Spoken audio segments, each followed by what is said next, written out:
అధ్యక్ష ప్లీజ్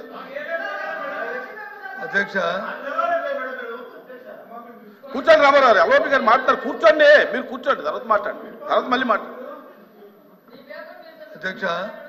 ఇది ప్రశ్నోత్తరాల సమయం అధ్యక్ష ప్రశ్నోత్తరాల్లో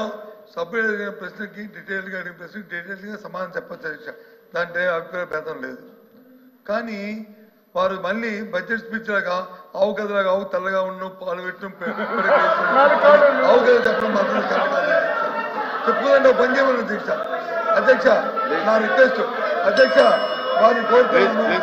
మీ ద్వారా ప్రభుత్వాన్ని కోరుతున్నాను అధ్యక్ష ఒకే నిమిషం అమ్మా కూర్చోండి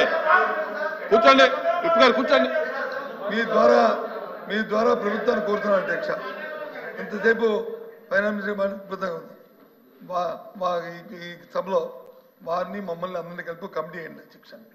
వారు చెప్పిన 10 లక్షల కోట్లు 7 లక్షల కోట్లు 14 లక్షల కోట్లు 16 లక్షల కోట్లు ప్రభుత్వం చేసిన వాళ్ళు ఇచ్చిన బడ్జెట్ డాక్యుమెంట్ ఇదో లేదు కాగు ఇచ్చిన రిపోర్ట్ను ఆ రెండింటిని దగ్గర పెట్టుకొని అన్ని పరిశీలించి ప్రజలకు వాస్తవం చెప్తాం అధ్యక్ష మాకు అభ్యంతరం లేదు అంతేగాని మాకు అభ్యంతరం లేదు కమిటీ ఏమన్నా మీ ద్వారా కమిటీ ఏమని ప్రభుత్వం కమిటీ అయ్యండి మాకు అభ్యంతరం లేదు కానీ ఈ మాటలు చెప్పి ఇంకా తవ్వుతున్నాను ప్రభుత్వం అంటే తప్పడం ఏంటి అధ్యక్ష ప్రభుత్వం అంటే తప్పడం ఏంటి అధ్యక్ష నాకు అర్థం అవట్లేదు తప్పడం ఏంటి అధ్యక్ష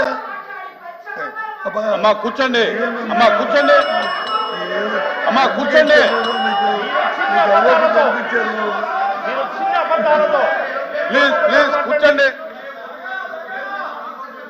ప్లీజ్ కూర్చోండి ఎల్ఓపి గారు మీరే సమయం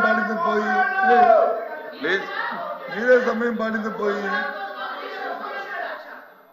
బడ్జెట్ సమావేశం జరిగిన రోజు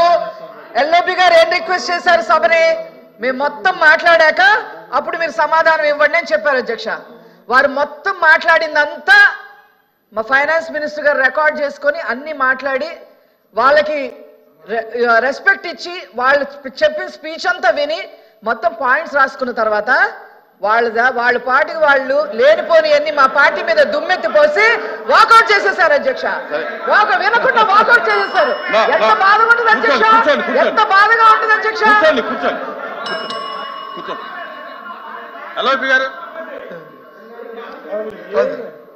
అంటే నాకు అర్థం అవుతుంది అధ్యక్ష అంటే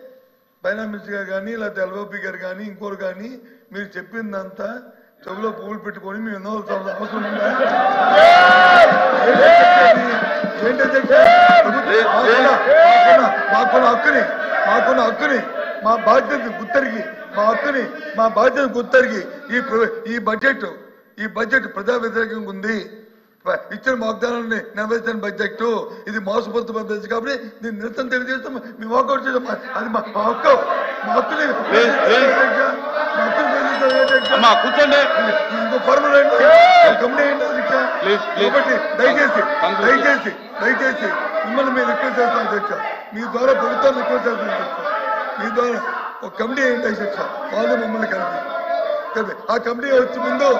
ప్రెజెంటేషన్ పడిన అధ్యక్ష అప్పుడు ఫైనల్ గా వచ్చిన తర్వాత అది ప్రజెంట్ చెప్తాం అధ్యక్ష దయచేసి కూర్చోండి ఫైనాన్స్